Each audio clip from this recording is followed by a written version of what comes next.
Afternoon, Barangay Kapitan, sang Barangay 18 diri sa Bacolod City, Kapitan Madeline Diaz. Good afternoon, Kap, sa Action Jan sa Action Radio. Ngayong hapon, aksyon dyan, Yes. ang party sa shelter na pamilya na sa Tag-Iyan, sa Mm. Nagligad. Mm. Kaysa athag nga pila ka stasyon ang nag-interview sa hapon, gintapos sina ang contract sa February pa. Yes, yes. Tapos, inang gitakaan ng kita sang Tag-Iya, sang paaman nga libre sang Yadusa, Ah. tagang sa suga kang tubig. Mm. Ang suga kang tubig, wala ko kabalo kung Tag-Iya o kung si Mayor Albina ang nagbayad. Kaya siya mismo nagambal sa akon sa wala pa na utba ng tubig, nagambal na siya nga kap, hindi ka na magproblema, kay may nasulano na ako. Karon wala man na, may mga hinimiri nga maabot na di sila. Tag napaalkilahan ng lugar kay tuhod nga kayuhon gid ang tihak. Sa ila transaksyonan ay wala na ko na dayalapot sa ano. Galing karon hapon, nakibot lang gid ko nga ang ako tanod nakakita nga nag-alabot dira ang mga tawo. So, uyak din update nga balya ka ng mga tawo diri sa shelter nga mo. So, kung naman ko daw, wala naman ako da diretsyo kasi wala man niya nagkortesiya sa akon. Ah. Hindi man nagkortesiya ako pinagpabalo. Karon, na di pa sila nun ako by phone kaya to ko siya kapurok kag daw ka-okay man lang kahit ang tinutuyo maayo man kay bisan amo na nauli nagsulay kita sang isa ka gabi sang nakuba na nang shelter din sulay ko da sa Tabok Provincial nga may tatlo kita daging salbar na makatulog sa piyak ng Ginoto. Kap, sumining both siningon sila di Kap, kompirmado gid man nga mapatukod ang local government unit sang shelter dira sa Barangay 18. Oo. Nagabot ang iyang executive assistant, ang engineer, kag si Ma'am Cha, ni Councilor Alistino, na nagdialogo man kami. Kag ang ako lang niya, na dumaan mo lang Suryanay, ang ako lang niya ma-offer is amoni. Willing ko yang nag-upod sa programa kay ato na inanaumpisahan, kag salamat kita nga ginsige.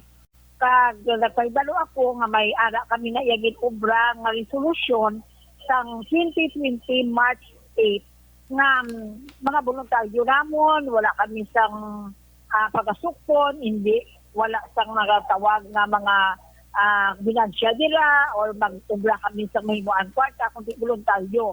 Karon kay hindi na ako, gaplano na kuya ko, why man na kami nagkukuyanay, gaplano ko nga ilef, kay nga kabalo ka sa mga tao, di damo man reklamo na sa subong.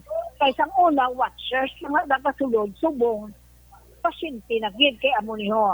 Si pasyente, magwa lang 3 days nga babalik naman. Tingin consider ko na lang bala nga si kung mapuli pa na sa Inubaan, mapuli pa na sa San Carlos, so kaluoy man, amo na daging batong ko. Karon, here comes damo na nagreklamo nga dapat hindi na pag-unta to na tinapon niya, siling ko ko lang, maging matabo, siway na ko lang mahimo. Galing ang Tag-Iya, willing masaya sing lugar kag nga arkilahan kag ECG na dira ang Okay. ang atong nga mga helikopter. Okay. Salamat ko nagpost sa ano gani nga ang hapon ni ginhatag sa ako ng 4 mil nga hambal gusto na sa engineer cup ihatag sa mga menus ng mga tao da nga nagano. Ginsang ka ko sila pila ka mo binabilin 18.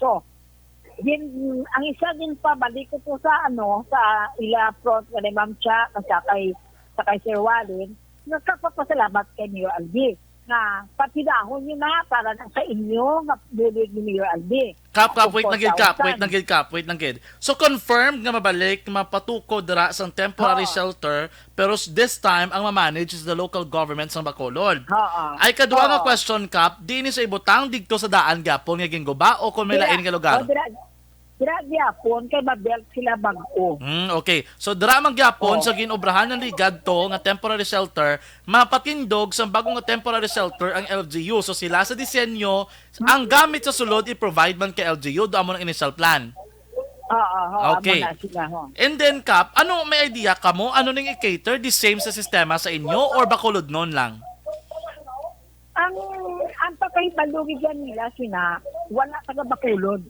Okay. Ang Bacolod dira 2% lang din kung in case nga Okay. ma-stranded. So Malamok, kumbaga ang matabo sila kap the same system sa ginimplementaro ng ligat, it will be open to the public or to the watchers as long as makater.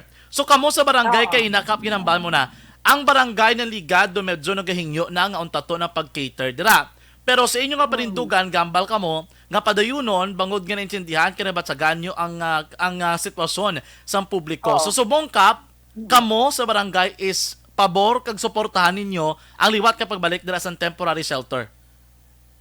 Respetalon ko pa nga akong barangay council, mag-asosyon kami sa Huibes, ihambal ko sa ila kung ano pagkasigiho namon, kay kung sa mayo nga istorya nga kami yapon ang ila di nga, kaya risgo man kami mo, bisan may tao, sila dili nga pasundon nga ila, risgo man namon, kay barangay ini namon, ang nagkalain-lain nga mga tao ang nagasulod.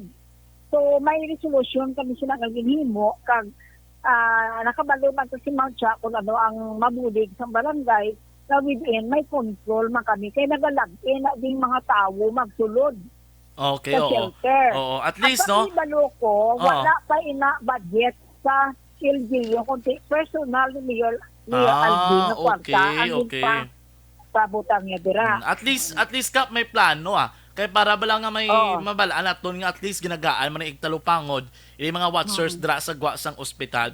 Basta in the future kap kung ano mga developments sini mabalik kami sa imo dra kay tikaw ginmandang sa laligan sa may barangay 18. Thank you so much kap. Good afternoon. Thank you sa mga tiyempo. Salamat, Kit. Salamat, Kit. Diretso